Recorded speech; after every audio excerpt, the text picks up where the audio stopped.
ಜಿಲ್ಲಾ ಕಾರ್ಯನಿರತ ಪತ್ರಕರ್ತರ ಸಂಘದ ವತಿಯಿಂದ ಆಗಸ್ಟ್ 2ರಂದು ನಗರದ ಪವನಪುತ್ರ ರೆಸಾರ್ಟ್ನಲ್ಲಿ ಮಾಧ್ಯಮ ದಿನಾಚರಣೆ ಹಮ್ಮಿಕೊಳ್ಳಲಾಗಿದೆ ಎಂದು ಸಂಘದ ಅಧ್ಯಕ್ಷ ಕೆಎಚ್ ವೇಣುಕುಮಾರ್ ತಿಳಿಸಿದರು. ಹಾಸನದಲ್ಲಿಂದು ಪತ್ರಿಕಾಗೋಷ್ಠಿಯಲ್ಲಿ ವಿಷಯ ತಿಳಿಸಿದ ಅವರು, ಅಂದು ಬೆಳಗ್ಗೆ 11 ಗಂಟೆಗೆ ಕಾರ್ಯಕ್ರಮ ಆರಂಭವಾಗಲಿದ್ದು, ಶ್ರವಣಬೆಳಗೊಳ ಜೈನ ಮಠದ ಸ್ವಸ್ತಿ ಶ್ರೀ ಅಭಿನವ ಚಾರುಕೀರ್ತಿ ಭಟ್ಟಾರಕ ಪಟ್ಟಾಚಾರ್ಯವರ್ಯ ಸ್ವಾಮೀಜಿ ಹಾಗೂ ಶ್ರೀ ಆದಿಚುಂಚನಗಿರಿ ಹಾಸನ ಶಾಖಾ ಮಠದ ಶ್ರೀ ಶಂಭುನಾಥ ಸ್ವಾಮೀಜಿಯವರ ಆಶೀರ್ವಾದದೊಂದಿಗೆ ಕರ್ನಾಟಕ ಗೃಹ ಮಂಡಳಿ ಅಧ್ಯಕ್ಷರೂ ಆದ ಅರಸೀಕೆರೆ ಶಾಸಕ ಕೆಎಂ ಶಿವಲಿಂಗೇಗೌಡ ಉದ್ಘಾಟನೆ ನೆರವೇರಿಸಲಿದ್ದಾರೆ. ಸಂಸದ ಶ್ರೀ ಎಸ್ ಪಟೇಲ್ ಉಪಸ್ಥಿತಿಯಲ್ಲಿ ಕರ್ನಾಟಕ ಮಾಧ್ಯಮ ಅಕಾಡೆಮಿ ಅಧ್ಯಕ್ಷರಾದ ಆಯಿಷಾ ಖಾನಂ ದಿಕ್ಸೂಚಿ ಭಾಷಣ ಮಾಡುವರು.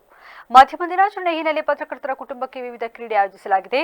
ಪತ್ರಿಕಾ ರಂಗದಲ್ಲಿ ವಿಶೇಷ ಸೇವೆ ಸಲ್ಲಿಸಿದ ಜಿಲ್ಲೆಯ ಪತ್ರಕರ್ತರಿಗೆ ಸನ್ಮಾನ ಮತ್ತು ಪತ್ರಕರ್ತರ ಪ್ರತಿಭಾವಂತ ವಿದ್ಯಾರ್ಥಿಗಳಿಗೆ ಪ್ರತಿಭಾ ಪುರಸ್ಕಾರ ಹಮ್ಮಿಕೊಳ್ಳಲಾಗಿದೆ. ಆದ್ದರಿಂದ ಜಿಲ್ಲೆಯ ಎಲ್ಲ ಪತ್ರಕರ್ತರು ಕುಟುಂಬ ಸಮೇತರಾಗಿ ಆಗಮಿಸಿ ಕಾರ್ಯಕ್ರಮ ಯಶಸ್ವಿಗೊಳಿಸಬೇಕೆಂದು ಮನವಿ ಮಾಡಿದರು. ನಗರದ ಕೆಐಡಿಬಿ ಪ್ರದೇಶದಲ್ಲಿ ಇರತಕ್ಕಂಥ ಪವನಪುತ್ರ ರೆಸಾರ್ಟ್ನಲ್ಲಿ ಈ ಒಂದು ಮಾಧ್ಯಮ ದಿನಾಚರಣೆ ಕಾರ್ಯಕ್ರಮವನ್ನು ಆಯೋಜಿಸಲಾಗಿದೆ.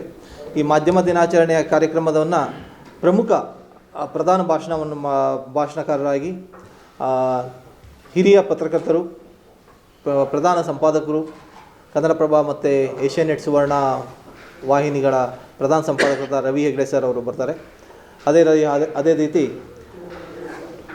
ಕಾರ್ಯಕ್ರಮದ ಪ್ರಮುಖವಾಗಿ ಕರ್ನಾಟಕ ಮಾಧ್ಯಮ ಅಕಾಡೆಮಿ ಅಧ್ಯಕ್ಷರಾದಂಥ ಆಯಿಷಾ ಖಾನಂ ಮೇಡಮ್ ಅವರು ಕೂಡ ನಮ್ಮ ಕಾರ್ಯಕ್ರಮದಲ್ಲಿ ನಮ್ಮ ಜೊತೆ ಉಪಸ್ಥಿತರಿರ್ತಾರೆ. ಕಾರ್ಯಕ್ರಮದ ಉದ್ಘಾಟನೆಯನ್ನು ಕರ್ನಾಟಕ ಗೃಹ ಮಂಡಳಿಯ ಅಧ್ಯಕ್ಷರಾದಂಥ ಕೆಎಂ ಶಿವಲಿಂಗೇಗೌಡರು, ಅರಸೀಕೆರೆ ಶಾಸಕರಾದಂಥ ಕೆಎಂ ಶಿವಲಿಂಗೇಗೌಡರು ವಹಿಸಿರ್ತಾರೆ. ತದನಂತರ ಉಳಿದಂತೆ ನಮ್ಮ MP ಅವರು ಇರ್ಬೋದು, ಶಾಸಕರು ಇರ್ಬೋದು, ನಮ್ಮ ರಾಜ್ಯಾಧ್ಯಕ್ಷರು ಇರ್ಬೋದು, ಜಿಲ್ಲೆಯ ಹಿರಿಯ ಪತ್ರಕರ್ತರು ಎಲ್ಲರೂ ಪಾಲ್ಗೊಳ್ತಾ ಇದ್ದಾರೆ. ಪತ್ರಿಕಾಗೋಷ್ಠಿಯಲ್ಲಿ ಮಾಜಿ ಅಧ್ಯಕ್ಷ KR ಮಂಜುನಾಥ್, ಪ್ರಧಾನ ಕಾರ್ಯದರ್ಶಿ BC ಶಶಿಧರ್, ಉಪಾಧ್ಯಕ್ಷರಾದ KM ಹರೀಶ್, HD ಮೋಹನ್ ಕುಮಾರ್, ಕಾರ್ಯದರ್ಶಿಗಳಾದ PS ಶ್ರೀನಿವಾಸ್, CB ಸಂತೋಷ್ ಹಾಜರಿದ್ದರು.